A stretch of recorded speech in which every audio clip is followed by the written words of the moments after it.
বড়সড় বিভ্রাট নীতি আয়োগের রিপোর্টে বিহারকে পশ্চিমবঙ্গ হিসাবে মানচিত্রে দেখানোয় তীব্র সমালোচনায় মুখর তৃণমূল কংগ্রেস। রাজ্যসভার সাংসদ সাকেত গোখলে সরাসরি মোদী সরকারকেই দায়ী করে বলেন, এই সরকার পশ্চিমবঙ্গকে মানচিত্রে জায়গা দিতেও পারে না। নীতি আয়োগ কেন্দ্র ও রাজ্য সমন্বয়ের সর্বোচ্চ মঞ্চ, অথচ সেই নীতি আয়োগের বার্ষিক রেকর্ডে মারাত্মক ভুল। বাংলা সংক্রান্ত নীতি আয়োগের রিপোর্টের যে প্রচ্ছদ তৈরি হয়েছে, সেই প্রচ্ছদের ম্যাপে বাংলাকে দেখানো হয়েছে বিহারের জায়গায়, বলা ভালো বিহারকে দেখানো হয়েছে বাংলা হিসাবে। আর এই বিভ্রাট নিয়ে স্বভাবতই সমস্ত রাজ্যের শাসক দল তৃণমূল কংগ্রেসের নেতাকর্মীরা সরব হয়েছেন। ফুঁসে উঠলেন খোদ মুখ্যমন্ত্রী মমতা বন্দ্যোপাধ্যায়ও। নীতি আয়োগের ভাইস চেয়ারম্যানকে চিঠি লিখে মুখ্যমন্ত্রী দাবি করেন, এটা কোনো অনিচ্ছাকৃত ভুল নয়, এটি রাজ্যের প্রতি অসম্মানের বহিঃপ্রকাশ। এদিকে তৃণমূল কংগ্রেসের রাজ্যসভার সাংসদ সাকেত গোখলে সোশ্যাল মিডিয়ায় এই নিয়ে সরব হয়েছেন।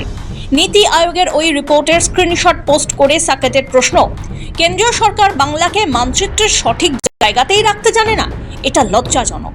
বাংলা থেকে ওদের 12 জন সাংসদ আছেন, 2 জন কেন্দ্রীয় প্রতিমন্ত্রী আছেন, তাও নির্লজ্জভাবে ওরা বিহারকে বাংলা হিসাবে দেখিয়েছেন। সাকেত গোখলে বলেছেন, বিজেপি যেখানে যেখানে ক্ষমতায় আছে সব রাজ্যে বাংলাভাষীদের হেনস্থা করা হচ্ছে। তৃণমূল নেত্রী মমতা বন্দ্যোপাধ্যায় বুঝিয়ে দিয়েছেন কিভাবে নির্বাচনে হারার ভয়ে বাংলায় এনআরসি করার চেষ্টা হচ্ছে, কিন্তু বিজেপি সরকার এবং দল যেভাবে নিয়মিত বাংলাকে অপমান করছে, সেটা বাংলা বরদাস্ত করবে না। তৃণমূল সাংসদের দাবি, যদি বিন্দুমাত্র লজ্জা অবশিষ্ট থাকে তাহলে প্রধানমন্ত্রী নরেন্দ্র মোদী বাংলার মানুষের কাছে ক্ষমা চাইবেন, আর সেটা না হলে বাংলার এই অপমান দীর্ঘদিন বিজেপিকে ভোগাবে। তৃণমূল কংগ্রেসের তরফে এ বিষয়ে এক্স হ্যান্ডেলে এক পোস্টে লেখা হয়, নীতি আয়োগের কাছে আশা ছিল নীতিগত স্পষ্টতার, কিন্তু তারা তো গোটা বাংলাটাকেই বিহার বলে চালিয়ে দিলেন। পুরো বিষয়টিকে বিজেপির বাঙালি বিরোধী মানসিকতার প্রতিফলন এবং বাংলা অপমানের চেষ্টা হিসেবেই দেখছে তৃণমূল। নীতি আয়োগ যেটা করেছে সেটা বাংলার সঙ্গে একদম বাংলার প্রতি অপমান করা হয়েছে। এটা বারবার এই কাজ মাননীয় মুখ্যমন্ত্রী মমতা বন্দ্যোপাধ্যায় কড়া প্রতিবাদ। অবিলম্বে নীতি আয়োগের সংশোধন ওটা করা উচিত, পশ্চিমবঙ্গের অরিজিনাল মানচিত্রটা আনা উচিত। 2, প্রকাশ্যে দুঃখ প্রকাশ করা উচিত। 3, মুখ্যমন্ত্রী যেখানে চিঠি দিয়েছেন তাদের উচিত ব্যবস্থা নিয়ে, কি ব্যবস্থা নিয়েছেন সেগুলো মুখ্যমন্ত্রীকে চিঠি দিয়ে প্রত্যুত্তরে তার বিস্তারিত জানো। ঘড়ি ধরে 1.5 সেকেন্ডও সিপিএম এর সমর্থকরা রাস্তার মোড়ে থাকতে পারতেন না। এটা সিপিএম এর জমানা নয় যে লাঠি হাতে হারমাদ্রা বেরিয়ে রাস্তায় গুন্ডামি করবে। যেখানে আটকেছেন ট্রাম বাস থেকে মানুষ নেমে, বাস থেকে নেমে এসে তারা বলেছেন, কেন আটকাচ্ছেন আপনারা এই 8-10 জন?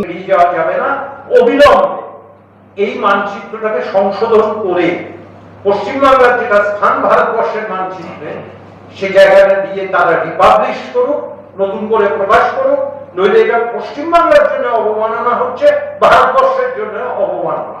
Summary report of the state of West Bengal, কিন্তু ভারতবর্ষের যে জায়গাটাকে চিহ্নিত করা হচ্ছে ওয়েস্ট বেঙ্গল বলে, সেই জায়গাটা কি?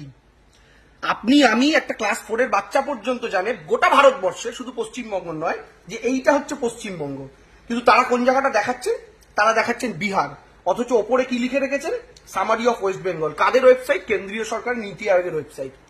ভারতীয় জনতা পার্টি চালিত ভারতবর্ষের কেন্দ্রের সরকার কি জানে না পশ্চিমবঙ্গ আর কেন্দ্রীয় সরকার পশ্চিমবঙ্গকে বিহার, উত্তরপ্রদেশ বানাতে চায়? যেটার বিরুদ্ধে, এই বহিরাগত শক্তির বিরুদ্ধে 2021 এবং 2024 আমাদের লড়াই ছিল। মুখ্যমন্ত্রী মমতা বন্দ্যোপাধ্যায় আগেই আশঙ্কা প্রকাশ করেছেন যে এনআরসি এবং সিএ এর মাধ্যমে মোদী সরকার বাংলায় বিভাজনের রাজনীতি করতে চায়, কারণ তারা জানে এখানকার মানুষ ধর্মের ও সাম্প্রদায়িক রাজনীতিকে ঘৃণা করে। মানচিত্রে এমন ভুল তারই বহিঃপ্রকাশ। এটা কেবলমাত্র প্রশাসনিক ব্যর্থতা নয়, বরং রাজনৈতিক উদ্দেশ্য প্রণোদিত অবজ্ঞাও। ব্যুরো রিপোর্ট, সময়, কলকাতা।